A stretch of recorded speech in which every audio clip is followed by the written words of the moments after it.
A very dear friend gave me this, and it's welcome to the porch. We sit out here, and if you see underneath there, it says noodles in session. We have our noodles, as I say them. We have our noodles. Hola, greetings. Hola, greetings, YouTube friends. Just a short couple of things this morning.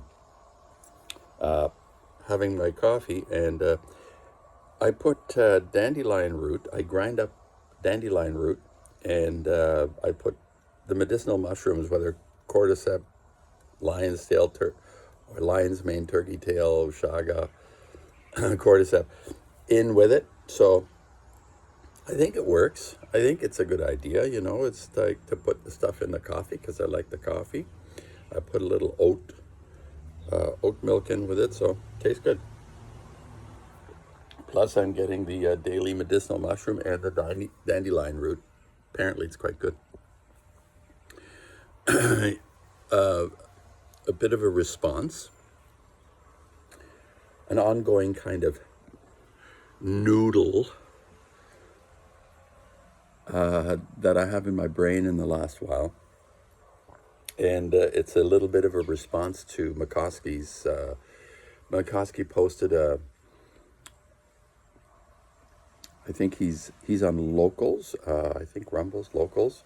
He doesn't do that much. He does stuff on YouTube. He puts it up, but he has a very low opinion of YouTube, especially if you listen to his last posting regarding AI, how AI is extremely prevalent. And I have to agree with him from the point of view that there is not just a surveillance on such a complex, intricate level, that a surveillance that specifically adjusts itself to you. So if you do a search of any kind on the internet, the AI tracks you personally. So it has the ability to identify an individual and track that individual through this medium, through this digital medium. And Mickoski's got a very low opinion of AI, as well founded. I mean, who the hell wants AI to run the joint? Because this is it's not like an add-on helping us. It's literally, when it has to track, it's not a helping, it's surveillance and adjusting itself to our specific needs. So let's say if I was doing research on prostate stuff, or cognitive issues, or any kind of material, painters, or whatever my interests might be. As he pointed out, a lot of people have been commenting on the fact that in their feeds, they're getting responses or suggestions on those particular searches. So when I was researching prostate issues, all the time I would get solutions to my problem. It would offer me solutions. And I'm not saying even some of them might not be worth considering, but there is this insidious, constant paying attention to me, which is really irritating. I don't want you to suggest things that I already think or know. I want to be, like I always say, creativity is not rehearsed.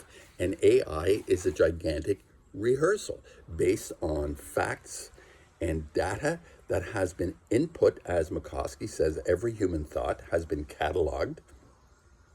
Let me put it this way: any human thought that has been expressed in some form or other on this platform, on this digital platform, not in a hard copy. You have to have it transferred.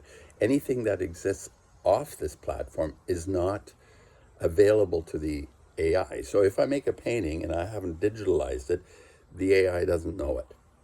At least I don't think it does, unless it has somehow insidiously interfered in my day-to-day life and is able to monitor what I'm doing when I'm doing it.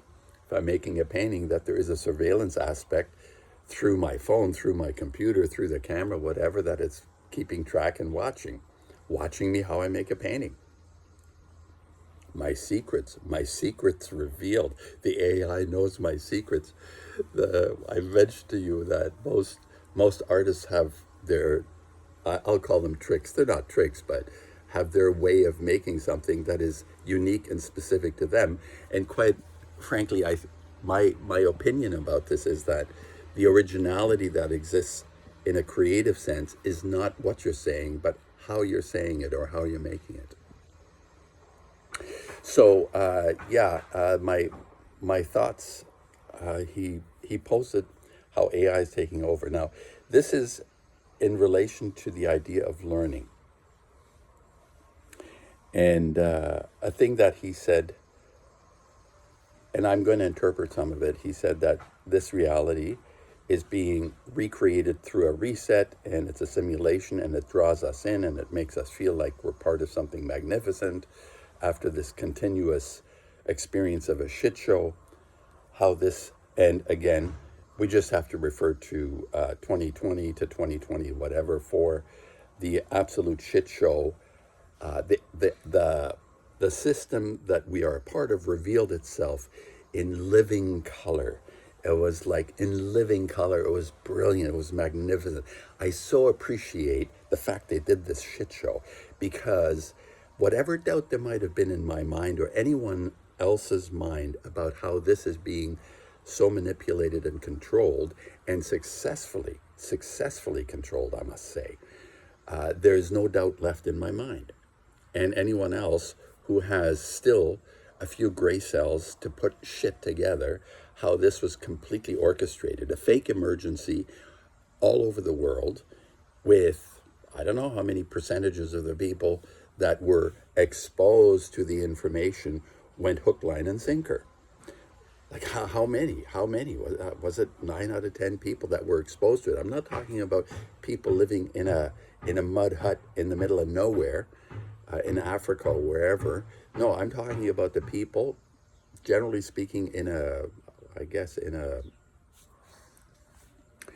digital world, wherever there is digital connection. Anyone that was exposed and understood, what is that number? Was it, 9 out of 10 were caught on the line? Could be that high. And then I think as it developed, there was an attrition. There was a kind of moving away from. People became more able to see over a period of time. There was a very few that actually managed to identify the depravity that was being. Can you close the door? Yeah. The depravity that was practiced on us. Got it, and then as it went on, more people came on board. So there may be as many as 3 out of 10 now that truly get it. For what it's worth, I don't know. I don't know if the numbers matter, because this reality can't be fixed, because it's so perfectly tuned to what Mickoski calls simulation. Everything works towards a simulation. So in some way or other, whether it's 3 out of 10, 9 out of 10, 1 out of 10, this thing will continue with the numbers, whatever they might be. I don't know how that unfolds, how that is able to be navigated by each individual, as Mickoski says, to empty, to get rid of this experience, to rid ourselves of this experience, of this over and over and over idea. And how do we literally remove ourselves? This is his objective, and he has a plan. And I'm beginning to have, I suppose, what you might call a plan. AI is listening to me saying, oh, okay, he's got a plan. Let's see how this plan can be undermined. And this is the point, that as long as we are subjecting our thoughts and ideas into this digital realm, there's going to be a response. So if I'm having a plan, it's very likely that it'll come back at me, trying to bite me in the ass with my own ideas and thoughts. Which is why, okay, now I'm going to go into what I've been noodling on and responding to some extent also to Matt quantum of conscience, learning from this reality. As long as we're tied into learning from this reality, there is going to be a backlash from that. So this is why I was very dubious about agreeing, oh yeah, we're here and we're learning. Well, whatever we're learning is irrelevant to the ultimate task. If we accept this challenge, you know, Ethan Hunt, will you accept this mission? to not return, you know, this tape will self-destruct for good reason, because you don't want the AI to know what your plan is. You want Mission Impossible not to be exposed to any of the subterfuge that might be perpetrated against us. You destroy the tape. But unfortunately, once you've presented the tape into the ethers, they exist. All right, so my point being that learning from this reality, there's nothing to learn in this reality, because there's nothing that we want from this reality. This was Mickoski's point, and it fits into my thoughts regarding learning, that we learn something from this. Where is it? What is it that indicates, shows us what it is, who we truly are, and how does this experience fit into that? And other than, it just needs to show us one thing. Whatever it is that convinces a person to realize this is not what it appears to be, whatever that one thing is, we don't need 100 or 1,000 things. We just need one. That's what I think. So I agree, we can learn from this reality, but not like a hamster wheel over and over and exposing all the depravities and the shit that is going on a daily basis, generally related to suffering in some form or other. And if it's not suffering, it's some other elevated level of emotion, whether it's a wonderful emotion, a feeling of euphoria, whatever that is. It's basically within the spectrum of experience. It's the same thing in terms of keeping us trapped in a way of being in this existence. I hope this makes sense. So I am more and more becoming convinced about this intuition I had about learning. When Matt said, oh, well, you've been here and you haven't learned anything. No. The only thing that I've learned is what I already knew, that this place is not the way it appears. And Matt in Quantum of Consciousness is pointing this out magnificently every day. And he has a mission. He wants to have a person who listens to him identify basically with one aspect of his analysis that sort of, you know, the penny drops. The penny drops on this one, whatever it might be. So repeat 100 different examples of Peter Stuyvesant and his not milk thing. Yes, of course. But I guess maybe each person needs a specific kind of trigger to make them realize this place is not what it appears to be. And that's all that needs to be learned. Now comes the next step in my mind. When this happens, so I'm agreeing. It's not like a PhD event where you're spending years and years of learning here. No, it's a one moment. And if that means it takes a lot of time, it took me a lot of time to get to the point of recognizing and understanding that this place is not as it appears, even though intuitively I was acting on it, I think in my work. I think my paintings were an indication of me understanding this place is not as it appears. So whatever that specific incident might have been, and I think in my case, it solidified itself during the shit show. The shit show was instrumental in solidifying any doubt whatsoever. And the learning came from the incredibly successful, I guess the best word is brainwashing that succeeded. The system managed to abduct, hijack, take hostage the minds of most people exposed to the digital world. So in my last in my last video, I addressed the idea of learning. And what I suggested was that learning is in fact that which we already know. Okay, it sounds paradoxical, but I am convinced that we are innately aware. We have, each of us has an innate inner wisdom, inner standing. I'd like to call it an inner stand, not understanding. People have pointed out understanding doesn't sound very good. It's like you're underneath something. I call it an inner standing. We have an inner standing, and the learning that we do while we're here is connecting with that inner standing, something we already know, but we're not aware of in some way. And we need to become manifest. I suppose this experience allows us to manifest something which is of an inner world expressed in the external to sort of solidify that idea, possibly. I'll give it that. I give it that the external world will allow us to manifest the inner standing. And this inner standing is something I deal with on a day-to-day basis in a sense of interaction. I think there is, again, now you might say, well, that's learning. If you're in this existence and you're interacting and this some kind of resolution and enlightenment happens, it's learning from this world, but it already exists.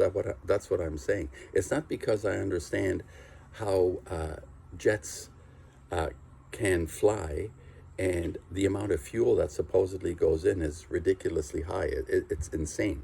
Or, we're on a ball spinning at, enormous speeds in the vacuum of space. All that stuff contributes to me going to the inner standing, not the outer standing.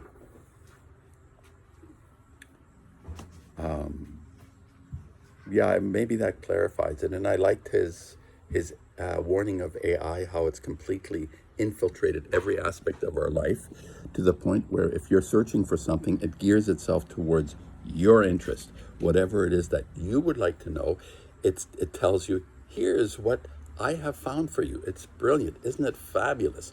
In fact, even before you ask it, I have the answer for you. I open up Dr. Google, and Dr. Google shows me the answer I'm looking for I didn't even know I wanted.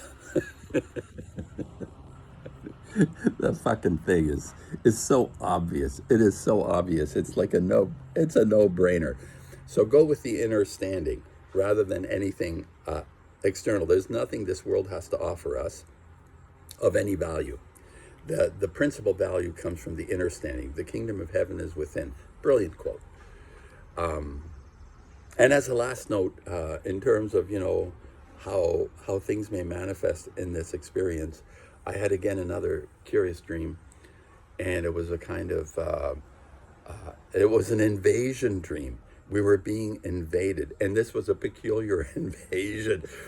This is like, I don't know the completeness of the dream. I just remember the snippet at the end, I guess, before I woke up. And it was from the sky. The invasion came from the sky, and the sky darkened incredibly and was compartmentalized in what almost felt like a solid matter. The entire atmosphere turned into solid matter, and it made me think. I came across this fabulous superhero thing where there was one character that was like a stone, made out of stone. I think he was called the Thing. The Thing? This character, the Thing, a benevolent character, but vicious, brute, like built like the Hulk and made out of stone. Anyway, this is like the invasion from the sky was basically the sky turning into stone, and then weird kind of body parts emerged out of the stone from the sky, reaching down and being very intimidating and threatening. and one was like a big hand. One was like a big hand. And if you looked closely at the hand, the fingers were actually legs. Like they were moving fingers, but they turned out to be like multiple legs of somebody behind the hand. And then another sort of character, creature, stone-like thing came out looking very ominous and scary. And it was all like a bunch of legs underneath it. In other words, they were fake monsters that looked like stone configurations with legs walking underneath them. Anyway, the message to me was the invasion was a fake invasion of some kind with people behind it. Anyway, not sure how this fits in, but it was another weird dream. I thought it was peculiar. That's all I got. That's all I got today. All the best again.